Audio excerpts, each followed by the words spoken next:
Hi, this is Matthew Bellis with Good News, Bad News, and I hope you like your tables round because today I'm going to have a discussion with myself and this puppy. Hi, thank you. Good, good. Yes, you stink. I hope you enjoyed the puppy. Unfortunately, he had to go piddle. So we got a couple of other people here that will actually fill in for him. So please welcome to the roundtable two members of people who we think are intelligent, and actually you'll find out that they are. Number one is our own Kerry Baldwin from LCI. Thank you for joining us here, Kerry. Thanks for having me. Now, you're not just with LCI, you also are a part of another organization. Why don't you tell us a little bit about them? Oh my gosh, I just got hired on as the coalition's director for Americans for Prosperity New Mexico. So, Wonderful. yep. Well, that's good to hear that you are looking out for people's prosperity. I'll be looking for the check in the mail. And we also have our very own Henry Hazlitt Fellow and content creator. You may see him as Prax Ben, but his real name is Benjamin Williams. Thank you for joining us, Ben. Thank you for having me. So you are a part of FEE right now, which stands for the Foundation of Economic Education, which sounds like a really long phrase. And basically, what do they do? So they do a lot of stuff. For one, the main things I work on is content creation.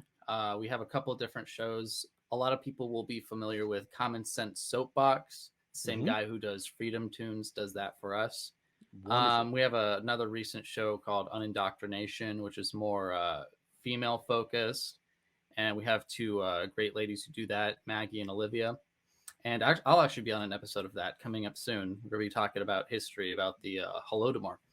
And we do stuff in schools. We have resources for students and for teachers and just all sorts of other things. But FEE, of course, is the oldest libertarian think tank in America, at least.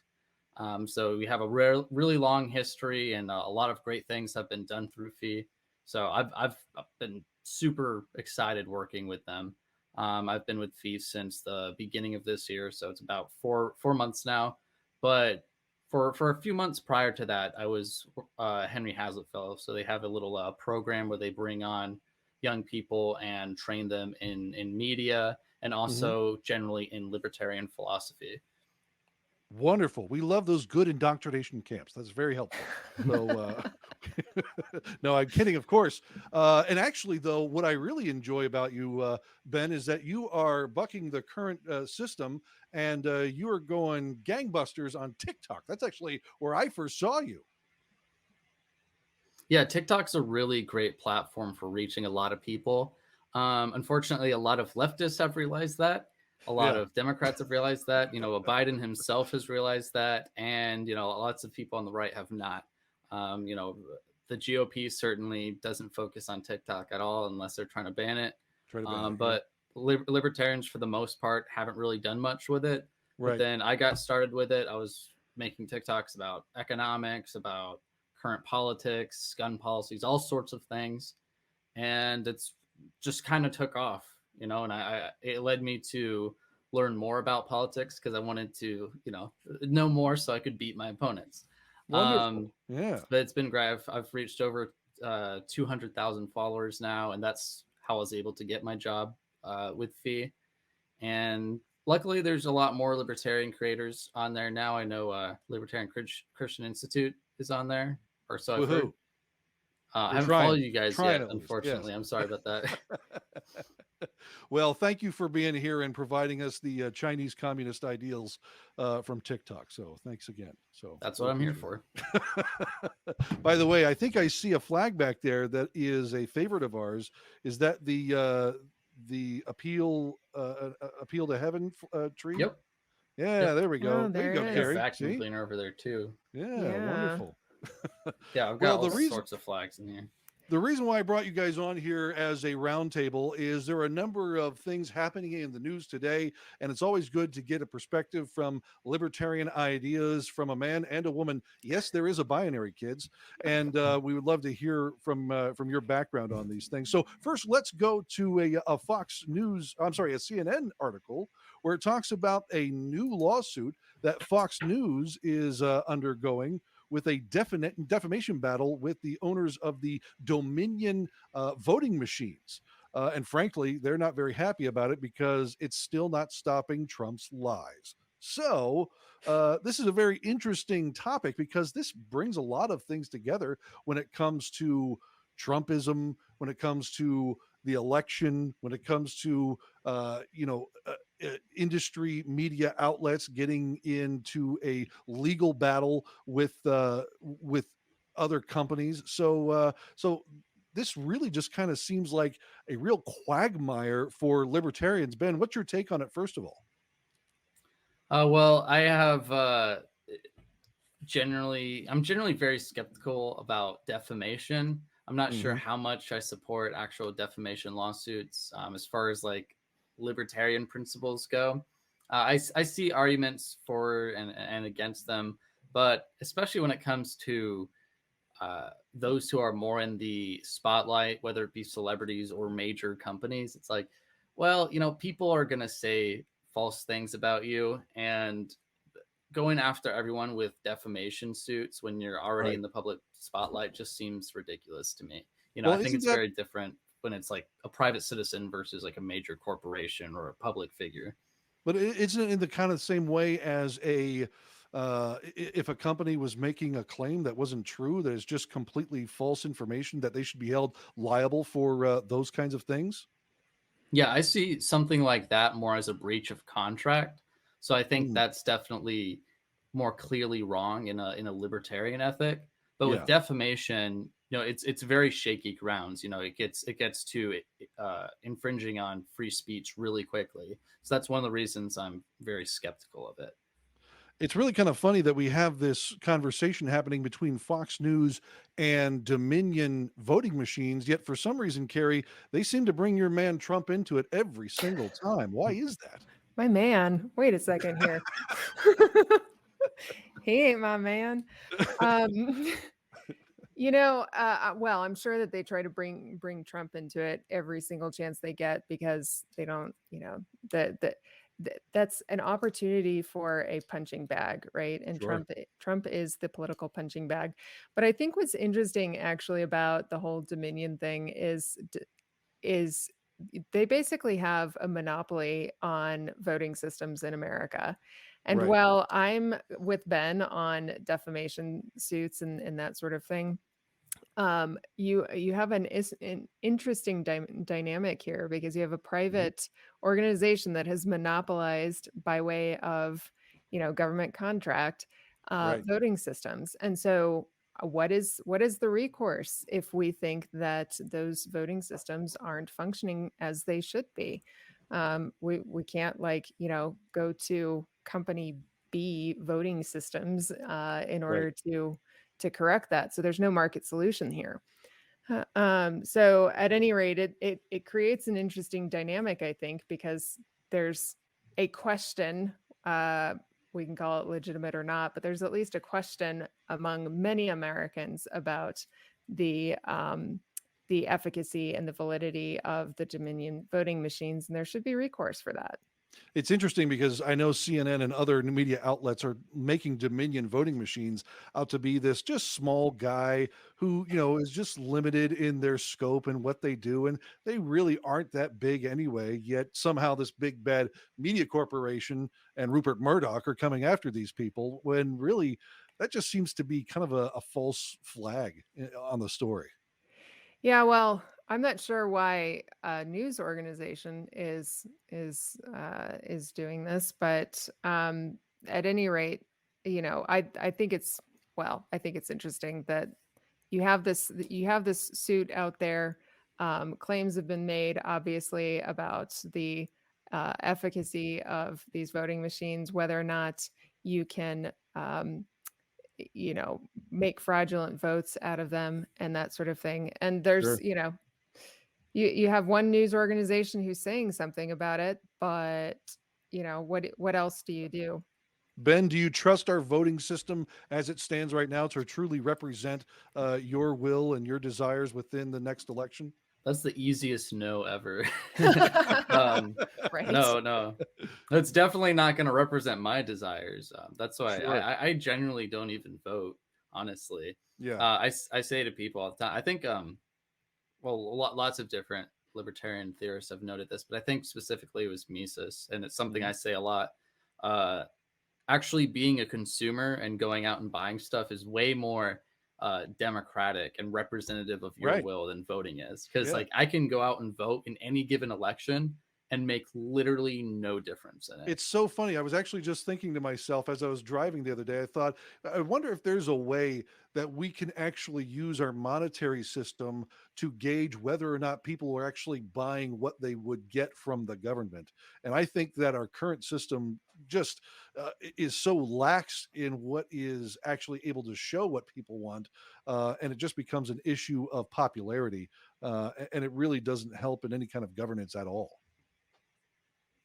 Yeah, as far as like public goods go, it's just so distorted. Yeah.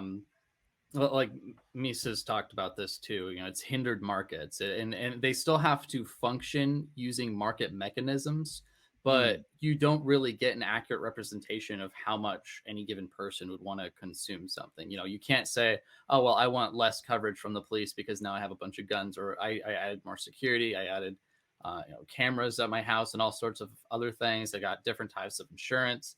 You know, you can't say stuff like that. Right. It's just you have to pay a fixed price. Not even fixed sometimes. Sometimes they're just going to raise it on you without your opinion, without asking you. But yeah, like it's not run how it should be, to where you can actually decide what you want. It's all just imposed upon you. Kerry, would you be happy if you purchased a red Ford Taurus and in the middle of the night I switched it out for a blue Chevy with an F curve? No? Well, I probably wouldn't buy the Ford to begin with, but What? It's American made, man. Well, it seems that neither of you trust our current election system, and it seems that Fox and Dominion will be battling it out. Although I just heard that the judge pulled the case and didn't give a reason why. So I'm sure it's much ado about nothing at this point. But for some reason, CNN keeps pushing that these are Trump issues and not voting issues.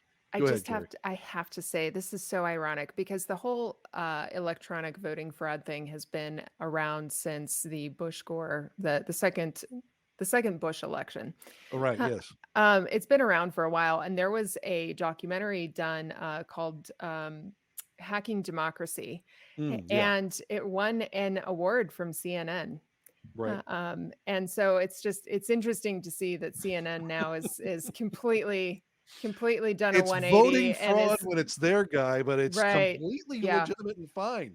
And by the way, it's the same mechanisms, the same mechanism of fraud as revealed in that documentary. So it's like, this isn't anything new, and CNN is pretending like it doesn't exist. It's Ben, ridiculous. You're a younger guy. Are you familiar with the hanging chads?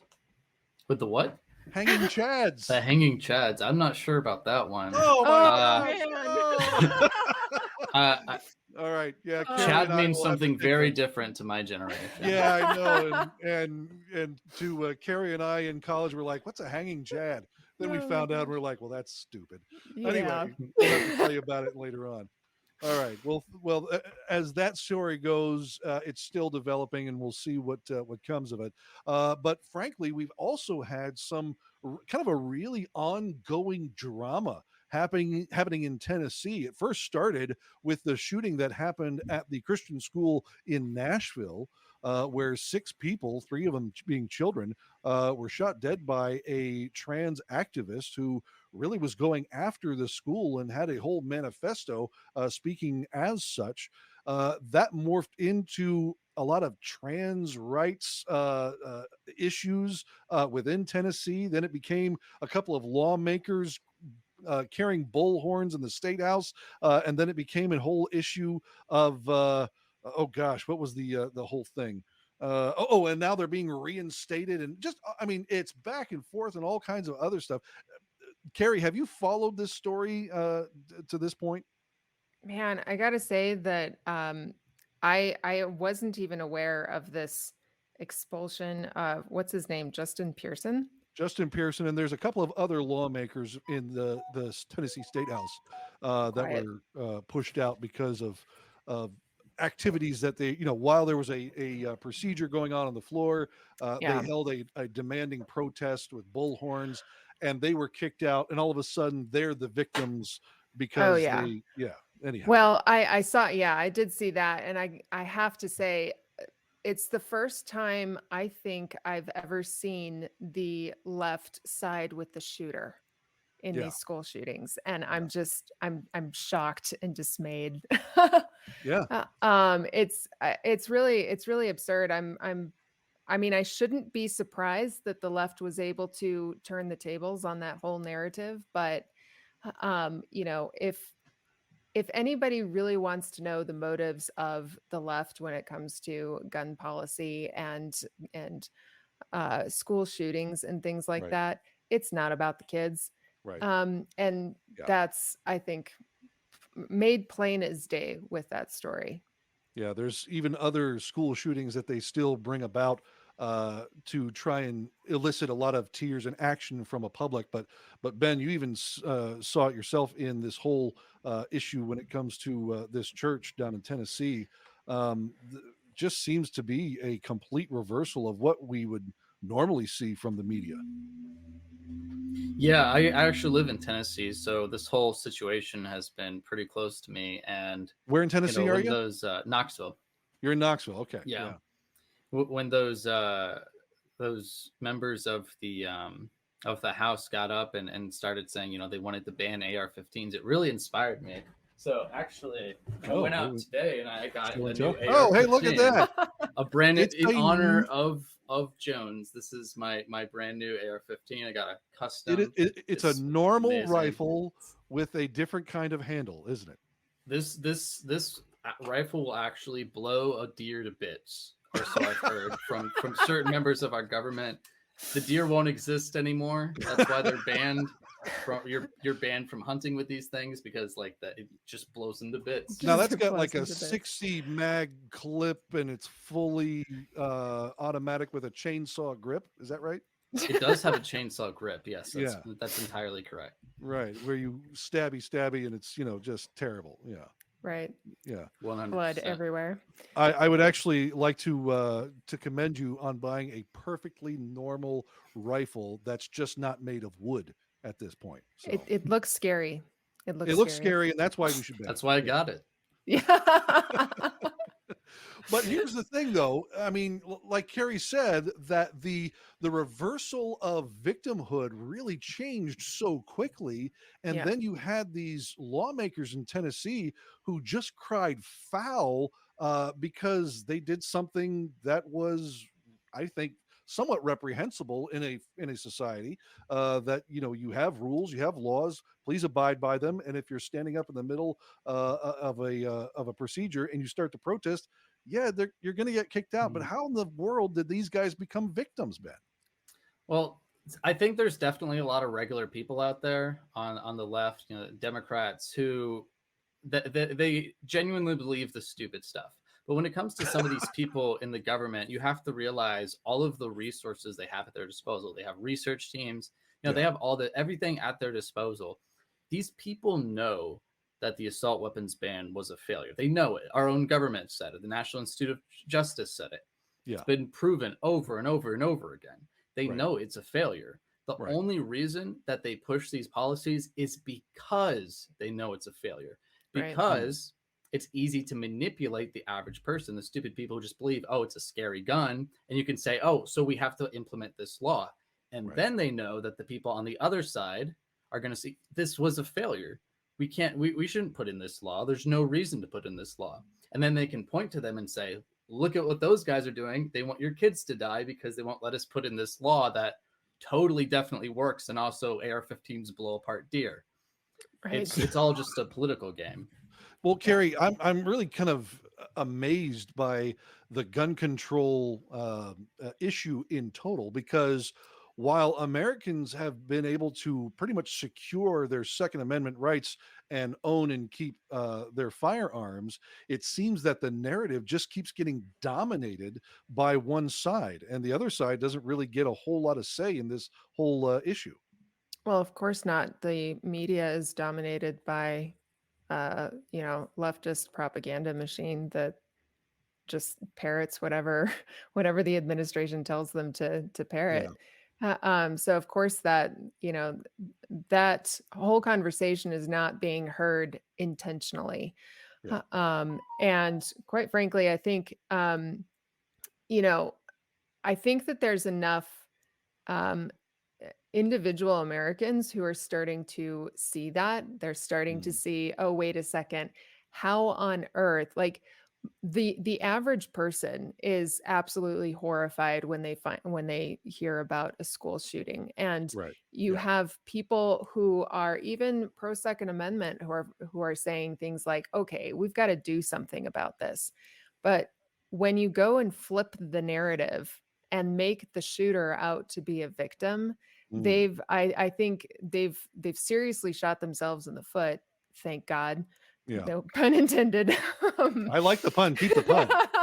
Yeah. But it doesn't uh, it's frustrating because you can very clearly see that the left is exploiting the lives of children Mm, for a number of policies, not just the school shooting angle on that, but even the transgender angle on that. It was, right. oh, this was a former student. I mean, the student was 28 years old, so former is like long time ago. But At least 10 that's years how or they so. Yeah. yeah, they painted her as being a former student of this school, and she was a victim of this school. And it's like, Right. okay, are you really suggesting that people with mental health problems should go use violence with firearms against the people that contributed to their mental health issues?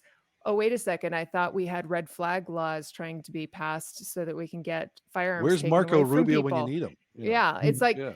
none of their it feels like their narrative is falling apart, I Mm, hope. let's um hope. Yeah.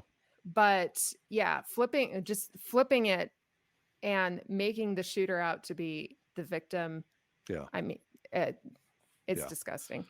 This Christian school was attached to a great PCA church down there in Nashville, and it just seems that no matter what happens within this whole, I hate to even paint it this way, but it's being painted for us, where it's kind of transracial ideologies versus Christians, Hmm. and definitely the culture at large has definitely picked a side.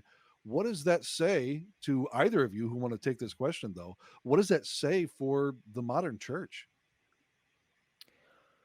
Well, I think the modern church, American Christians, are going to have to finally come to grips with some questions about what real persecution is. Hmm. We've had for decades, we've had the evangelical right crying foul over persecution, which isn't real persecution. Hmm. But I think that the rhetoric against Christians is amping up. I think there's no question about that. But at the Yeah. same time, that doesn't mean, oh, well, we should amp up, our political rhetoric and start pushing for things like Christian nationalism and so forth, which is something that many Christians on the right are considering, and that Hmm. doesn't make any sense. Well, Ben, you want to put the boot on everybody and make sure that everyone follows your rules. What should we do as a church? What should we do as a church? That's a very broad question. Like As the church universal, no, but honestly, in this culture, like I gave to Kerry, we've definitely have some clearly drawn lines. What do we as Christians in the church do to push against that? well, I think like in groups I'm a part of, whether it be libertarians or Christians, Mm-hmm. you have to really be prepared for anything, and you have to like you really need to build yourself up to a strong position. And what I mean by that is, make sure that you're living your life in a way where you're financially stable, where you're in good physical shape, where you know about things, about like everything really, like you know how to Be able to start fires, outrun a mob. Want to go back to yeah exactly. You know how to survive, how to make food, how to like do everything. You should know stuff, and you should know what's going on around you. Like, largely the problem with the world is the good people have just kind of wanted to sit back and do nothing and know nothing, and not actually improve things. Like, first it starts with improving yourself, and showing people that you know how to live your life, right? You can't possibly convince people that you're correct when you act like a slimy grease ball that's obese and doesn't do anything to help anyone, right? Like, you gotta present. So you're making this yourself in a very good personal. way. Like, Yes. get out of your basement, stop being a slimy Yes. grease ball, learn how to run and make a 100%, fire from scratch, and be able to take care of yourself and people from the land, right? Yes. Fundamentally, you need people to take you not only take you seriously, but take you seriously as a genuine person, or as a group, as a genuine group. Well, right? I mean, going out and screaming at people and whatever. Do it on your own time. I don't know, or just change what you call yourself. Don't call yourself anything that relates to me. All right. Well, I mean, we even had be a good person. We had even Jordan Peterson say things to the extent of, you need to be a dangerous person. People take you seriously when you're a dangerous person, but you need to be able to have that meekness to control yourself, and not as if we're going to take everything Jordan Peterson says as gospel. But it seems like, Kerry, you got something to say about that. Well, yeah, his point is to, be prepared, right? And this is a fairly simple concept. You're prepared to defend yourself in some way. Now, maybe that's defending yourself by, having your own garden, or teaching, homeschooling your kids, or, doing something on a local level. It doesn't necessarily mean, arming yourself to the teeth, although that might be involved as well. But his point is you should be prepared for it, so that if it happens, you're not going to get walked all over. His other point with that, though, is that you can't claim to be virtuous in any sort of way if you don't have a capacity for evil, which is an interesting way of thinking about it, I think. If you don't have a capacity to be violent against a person, then how can you say that you're virtuous if you're not violent, because you don't have that capacity? So that's it. There's no actual self-control, is what he's saying. If you don't have the capacity for being dangerous, then there's no element of self-control. You can't really claim to be virtuous. That's his whole point. Well, we at least know Ben has good trigger skills, because he's still here with us. That's so good. He didn't shoot himself up. Good job, Ben. Or in the foot. Or the foot. Yeah. Well, thank you guys so much for contributing to what we had here today. Again, there's a lot of things that we could talk about here today, but I wanted to get at least a taste of what we do here on the Roundtable, and I very much appreciate you guys joining me here for that. So, Kerry Baldwin and Ben Williams, thank you so much for joining me here on Good News, Bad News. Thanks for having me. Absolutely. I'll see you later. Thanks for joining us for Good News, Bad News. This was a wonderful roundtable, and let us know if you liked it in the comments below. Make sure to click like and subscribe on our YouTube channel. And remember, Jesus is king, Caesar is not. That's the good, that's the bad, that's the news.